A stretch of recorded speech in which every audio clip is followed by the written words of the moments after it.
Hello, I'm Patricia, a 32-year-old woman whose early years were marked by the profound loss of my mother. This tragedy deepened the bond I shared with my father, who devoted himself to meeting my every need. This significant loss made me cautious about opening my heart, and for a long time, I thought I might remain single. Then I met Peter, a caring and persistent gentleman who is now 34. We were introduced by a friend who was worried about my prolonged singlehood. After a year of gentle courtship, Peter proposed. Now, as we prepare for our upcoming wedding, I can't shake the memory of a distressing incident that marred our reception. Under the influence and oblivious to the crowd's murmurs, my in-laws confronted me publicly, demanding that I contribute an additional $55,000 monthly, half my salary, as a show of financial worth. They insisted it was too late for objections since I was marrying into their family. I was stunned by their audacity, especially at what should have been a celebratory occasion. My face drained of color, and just as I began to collect myself, my father intervened. He took the microphone from them and sternly reprimanded my in-laws, reminding them of the embarrassment they were causing. This episode not only shocked me but reinforced the cautious approach I've always taken in relationships. Despite the love and support from my father and Peter, navigating these family dynamics has been a new challenge. From the moment Peter and I started dating, his kindness and attention brought me true happiness. He became such an integral part of my life that envisioning a future together felt natural. When he proposed, it was clear we were on the same path. Peter always knew the right words to ease my doubts. "Don't worry if you're uncertain about something. I'll be here for you until you feel better. I love you, Patricia. You can always rely on me," he would say. His promises and presence provided a warmth that only deepened my affection for him. When I shared the news of our engagement with my dad, his joy overflowed, and he even shed a few tears. "Wow, Patricia, you're finally tying the knot. I'm over the moon for you," he exclaimed. We shared a light-hearted moment as I playfully teased him for being so dramatic, a sight I rarely saw. "I used to worry you might never settle down," he admitted, his concern surprising me but showing just how deeply he cared. His heartfelt congratulations meant everything, especially knowing the sacrifices he made raising me alone. As Peter and I dove into wedding planning, our lives became a whirlwind of activity. Our jobs filled our weekdays while weekends were dedicated to organizing our big day, leaving us with little free time. Eventually, we found a day to visit Peter's parents for the first time since our engagement. Despite our hectic schedules, we were eager for this visit. When we arrived at his parents' house, nerves fluttered in my stomach. Peter noticed and reassured me with a comforting smile. "Don't worry, my parents are really kind." His words eased my anxiety slightly. As I rang the doorbell, Peter's mother greeted us. "Mom, I'm home," Peter announced cheerfully. "Welcome home." "Peter, it's so nice of you to come," she said warmly, her eyes lighting up at his presence. I followed with a polite introduction. "Nice to meet you. I'm Patricia, Peter's fiancée." However, her initial warmth seemed to cool slightly as she turned to me. The smile she offered was polite but lacked the affection she had shown her son, and her gaze felt scrutinizing. This subtle shift left me feeling uneasy as we stepped inside. Peter's mother led us into the living room, her reserved demeanor persisting. With a tone that felt more interrogative than conversational, she began, "Patricia, I'm curious about what you bring to the table. Peter is our treasure, our only child. If you're going to marry him, you must be suitable. Are you worthy of him?" Her directness caught me off guard. I hadn't expected such a frosty reception from my future mother-in-law and struggled to find a response. "Remember, you'll be joining our family. Are you prepared for that?" she continued. While marrying Peter would indeed mean becoming part of his family, her high expectations felt unreasonable. After all, Peter's family wasn't a prominent dynasty, and I wouldn't even be living with them. The pressure of her questions weighed on me, and as I hesitated to reply, she grew impatient. "When I ask you a question, answer promptly. You're being rude," she snapped, her voice rising. "I want to know if you're ready for this." Feeling overwhelmed, I managed to respond, "I hope Peter and I will support each other in our marriage."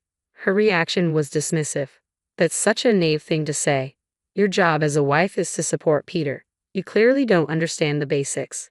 Just then, Peter's father, who had been sitting nearby, intervened. "Honey, please calm down."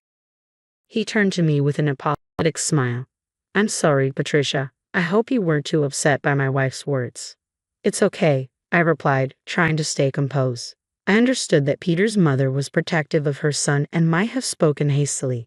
At that moment, Peter's brother entered the room, and his gentle tone provided a brief reprieve.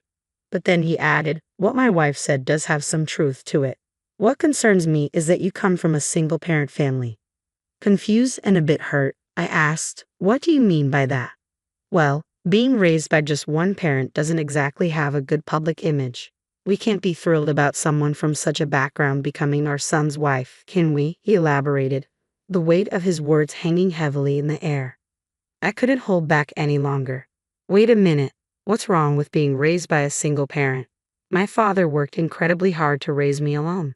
I'm grateful for my upbringing and proud of him.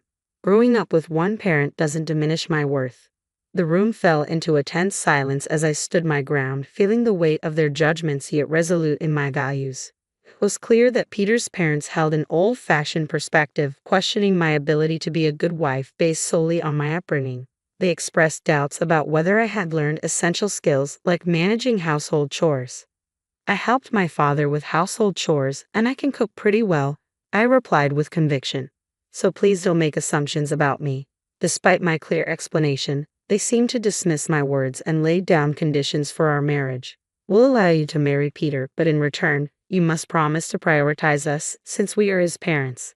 Can you promise us that?" I was taken aback by their request. It felt more like a transaction than a blessing. Later that evening, feeling sidelined by their dominating attitude, I decided to share my concerns with Peter. "Hey Peter, do your parents always talk to people like that?" I asked, hoping for some understanding. Peter seemed unfazed. "What's wrong with how they talk?" I was surprised that he didn't recognize the issue. "I mean the way they spoke to me and what they said," I explained. Peter shrugged it off casually. "Oh, they were just discussing whether you're ready for marriage. I understand they're concerned." But their comments felt a bit over the line. I persisted. Peter's nonchalance surprised me. "Really, what do you think they said that was wrong? They gave us their blessing, so let's not dwell on it." I agree outwardly, but inside, I couldn't shake the unease that Peter seemed to align more with his parents than with me. It was deeply troubling. Sensing my discomfort, Peter pulled me into a hug. "Patricia, you don't have to worry so much. My parents are just a bit upset because their only son is getting married," he explained. Though his words were meant to comfort me, they didn't fully alleviate my feelings of being misunderstood and somewhat alone in this new family dynamic. I found myself wondering how we would navigate our future together with such differing expectations from Peter's parents. He tried to ease my concerns, suggesting that they simply wanted what was best for us. "They just want us to have a strong marriage like theirs, and that's why they might come off a bit harsh," he explained. I attempted to see things from his perspective, acknowledging that perhaps their high expectations came from a place of care. Still, I couldn't shake the discomfort stemming from their criticisms of my upbringing. I believed our marriage should center on us and our mutual respect, not solely on seeking their approval. As I grappled with these thoughts, our wedding day arrived, filled with profound emotion. Walking down the aisle with my father, who had raised me alone, was a moment I would cherish forever. As Peter and I exchanged vows and rings to the sound of applause, I felt overwhelming joy, realizing the significance of the commitment we were making. The lively atmosphere at the reception, filled with congratulations from friends and colleagues, made for a truly memorable day. Despite my initial misgivings about Peter's parents, the happiness of the occasion reinforced my belief in our decision to go through with our plans.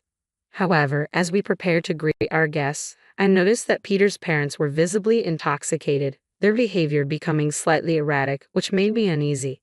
An uncomfortable moment unfolded when Peter's mother, a bit too forcefully, pulled me aside and said in a commanding tone, "Patricia, listen to me. After this wedding, you are going to dedicate yourself entirely to us. Get ready because we will test you rigorously." Some guests chuckled, mistaking it for a joke, but I felt the tension in the air. Shortly after, Peter's father took the microphone, glanced at me, and remarked, "Patricia, aren't you ashamed to wear a dress like that? It doesn't suit you at all." His tone was sharp, and Peter's mother added, "Dear, you should tell her the truth." The mood among the guests shifted, whispers growing louder, some in disbelief, others in discomfort. I turned to Peter, hoping for his support and expecting him to address his parents' rude remarks. To my dismay, he remained silent, later stating that he couldn't do anything about it and didn't believe his parents were in the wrong. This response was disheartening. making me realize the challenges we might face as a couple, especially regarding his parents' influence and our differing perspectives on handling family conflicts. As we moved through the day, I knew this issue would require more discussion and understanding if we were to build a strong, unified future together. In the bustling atmosphere of the wedding hall, a harsh reality struck me. Peter would not shield me from his parents' harshness in the future. The situation escalated quickly when my in-laws, under the influence, unabashedly continued to berate me with unreasonable demands. "Well, you're married now, but to truly be part of this family, you need to prove you have enough money," they announced, adding that after we registered our marriage, I should give them several $1,000s each month, along with my entire bonus. Their words left me stunned. Such audacious demands at our wedding reception were the last thing I expected. My face drained of color as I stood there. My father stepped in, his voice firm yet respectful as he took the microphone from them. "Enough of this. Don't you realize how inappropriate this is?" he challenged. Peter's parents shot back defiantly, "Why are you interrupting us while we're talking?" Their sneers cut deep. I felt my temper rising in response to their cruel words about my father, but he remained composed. "You're even worse than I thought. Refusing to meet me just because I'm a single father is shameful. I never expected such bigotry from people associated with a respected figure." The mention of President Donald seemed to startle my father-in-law. "How do you know President Donald?" he asked, his tone shifting to one of concern. "He's a business partner of my company and, more importantly, an old friend of mine," my father clarified. He added, "And speaking of single parents, President Donald himself was raised by his mother alone, so your comments have inadvertently insulted the president of the company you work for." As realization dawned on their faces, the gravity of their blunder became apparent. My father-in-law's demeanor shifted dramatically from assertive to pleading as he dropped to his knees. "I apologize, sir. Please don't mention this to the president," he begged, his earlier bravado evaporating in the face of potential consequences. This sudden change marked a turning point in the evening, highlighting not only the thoughtlessness of their earlier remarks but also the respect my father commanded. As the night continued, I contemplated the complex dynamics of our newly extended family and the role I would choose to navigate within it. Amid the unfolding drama, my father-in-law looked utterly defeated, and guests reacted with a mix of laughter and disbelief, some capturing the moment on their phones. My dad, standing firm in his principles, replied, "Apologies can't undo what's been said." He then approached me, quietly asking if I wanted to leave with him. I nodded, taking the microphone from Peter's hand. "Thank you all for the entertainment, but there will be no wedding. I will ensure that all gifts and contributions for this occasion are returned," I announced resolutely to Peter, his parents, and the guests at the reception. With those final words, I exited the hall alongside my father. As we left, I caught a glimpse of Peter and his parents, their faces a mix of dismay while relatives quickly gathered around them, concern etched on their expressions. The repercussions of that night were immediate. As I returned the gifts and explained the situation, many guests expressed their sympathy and commended my father and me for taking a stand against such unacceptable behavior. They appreciated our integrity in refusing to be manipulated by offensive demands. The incident left a lasting mark not just on our lives but on Peter's professional reputation as well. Colleagues who attended the wedding began to view him differently, tarnishing his standing due to his failure to defend me against his parents' unreasonable actions. The embarrassment became overwhelming for Peter, ultimately leading him to resign from his position. Additionally, the president of the company where my father-in-law worked caught wind of the fiasco, and the fallout was severe. Peter's father was demoted and transferred to a less prestigious role in a remote countryside office. Socially, Peter's family faced repercussions too, becoming somewhat ostracized by relatives due to the scandal. It was a regrettable series of events, but sometimes the consequences of one's actions are unavoidable. In the aftermath, I focused on rebuilding and strengthening my relationship with my dad. We spent more quality time together, finding solace and support in each other's company. Navigating such turbulent waters deepened my appreciation for everything he had done for me. One day, he invited me for a heart-to-heart conversation that took an unexpected turn. "Patricia, have you ever considered taking over the business?" he asked, hope and earnestness in his expression. Caught off guard, I hesitated. "Are you suggesting I trailed off, unsure of where he was leading. He smiled slightly. "Why don't you work towards becoming the president of my company?" It was a significant proposal, and from his tone, It was clear he believed I was ready for the challenge. "I'll do my best, I promise," excitement and nervousness swirling within me.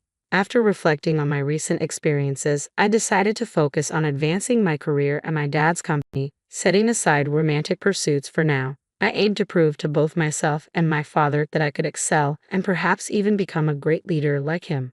Currently, I am fully committed to learning all aspects of the business. The work is demanding but immensely rewarding, and I'm eager to embrace every opportunity that comes my way. The ordeal at the wedding underscored just how unreasonable Peter's parents had been, turning what should have been a beautiful celebration into a spectacle. Fortunately, since the marriage was never legally finalized, I avoided a potentially disastrous entanglement. Now free from marital commitments and in-law complications, I can concentrate solely on my professional ambitions. It's liberating to have found such clarity after a tumultuous period. I'm optimistic about the future and excited about the prospect of leading the company one day. Thank you for following my story to its conclusion. If you found something meaningful in it, please consider subscribing. I look forward to sharing more updates and insights with you in the future.